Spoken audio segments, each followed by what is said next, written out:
Okay, so this is my abdominal assessment. So the first thing with the abdomen is that you need to know that the order that you do things is different because you need to auscultate before you palpate so that you don't make the bowel sounds different.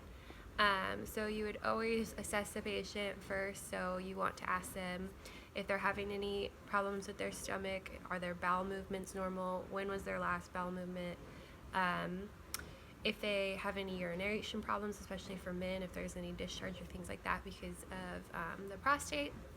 And then you just want to assess the abdominal contour, so you're looking for pulsations, you're looking for masses, lesions, things like that. And then that's when you would start auscultating. So looking at the stomach, so you always want to auscultate in a clockwise motion starting at the right lower quadrant. So you would do this with your stethoscope, and what you would do is you would listen for 1 minute on each quadrant, and you're listening for about 5 to 30 bowel sounds. So you just take your stethoscope and you go to the right lower quadrant and you're listening for their bowel sounds while counting them. The right upper quadrant, the left upper quadrant, and then the right lower quadrant.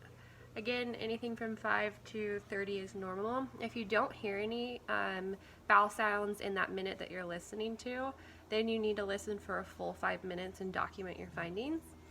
After that, you want to listen for vascular sounds, so you'll take the bell of your stethoscope and you will, so what you're trying to listen for is any abnormal sounds like swooshing, because it would be considered a bruit. So you're listening at the aorta artery, which would be here, the right renal artery, the left renal artery, and then the iliac, which goes right below the belly button on both sides. Okay, so once you're done auscultating, that's when you can start palpating. So again, you want to palpate in a clockwise motion, and the first time that you palpate, you just want to go a little bit in, not too deep. Again, you're asking your patient if they feel any pain, where the pain is, how severe it is. You're also feeling for any masses or lumps. And then your second round, you want to go a little bit deeper, so you can use 2 hands if you're kind of weak like me. And again, just asking your patient if there's any pain associated with this. Usually it's a little tender down here, so that's normal. So that would be how you do a abdominal assessment.